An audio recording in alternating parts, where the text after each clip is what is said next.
There are those who use the freedom of speech to spread hate and lies. There are those who use the freedom of the press to the same end. There are those who use the right to keep and bear arms to rob stores and banks. One cannot find a right or freedom that is never abused. Does this occasional abuse mean that every right and freedom must be gotten rid of? Of course not. Now consider this in light of an argument often made against collective bargaining rights. The allegation is often made that labor unions are not what they used to be. Now the union bosses are in bed with the corporate bosses.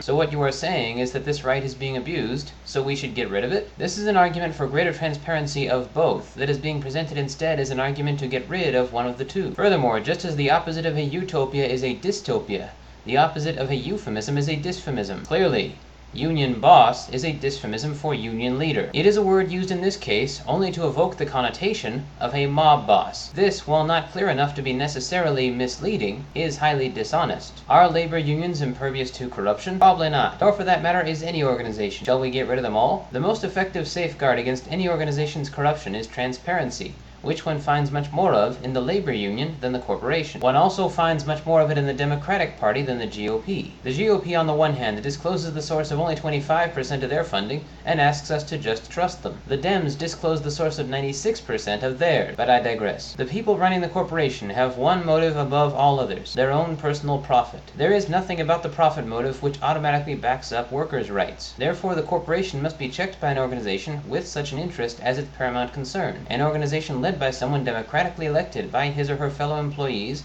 to act on their behalf. If that person is indeed in the pocket of the corporation, this is a reason to vote this person out and vote in someone else. It is not a reason to abolish the more transparent of the two organizations. This is how a vote works. Thus, labor unions are much more able than corporations to rid themselves of corruption. But what about union dues? Well, if an organization opens the door for me to make at least $300 per month more than I would make otherwise, I for one will be glad to kick back an extra $10 per month to that organization. Such is money well spent. But what if it raises the overhead expenses of the company so much as to price you out of the market? Well, then the company can compensate by lowering the CEO's salary to only $9 million per year instead of 10. If any particular wealthy person in this country has to be content with only 3 mentions instead of 4, I am confident he or she is going to survive. If someone is so well off that he or she can afford to drop more than $20 per meal on every meal without even waiting for special occasion, if this person already has a personal entourage waiting hand and foot, if this person has gotten to the point where every exertion is optional, where one need not lift a finger, where one can indeed pay others to lift one's fingers and save one the trouble, this person is well off enough. The relationship between a corporation and a labor union seems to me analogous to the relationship between capitalism and democracy. Two fundamentally different concepts, by the way. So of course, given that capitalism and democracy are going to have occasion to conflict,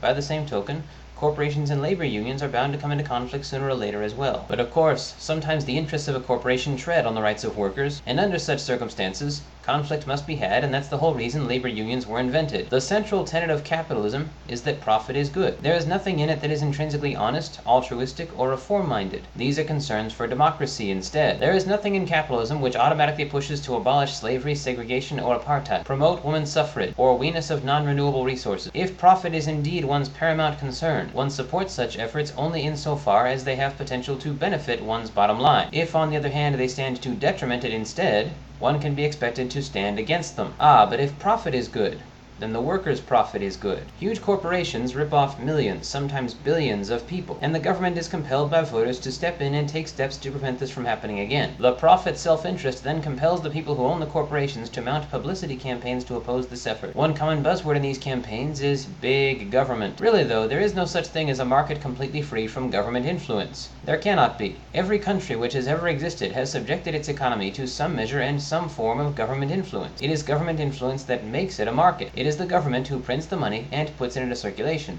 It is the government who collects the country's currency and tax revenue and spends it, thus keeping it in circulation. Thus, every party in a country who has occasion to deal with its government, or with other organizations that have such occasion, finds their currency valuable to that end and so trusts the currency. But I digress. Now, when it comes to the act of passing laws against collective bargaining rights or establishing warrantless wiretapping, where does all the rhetoric against big government disappear to? Why is it that laws that impede the efforts of the obscenely absurdly wealthy to become even more so constitute big government, but not laws that disregard the privacy of the middle class and the poor?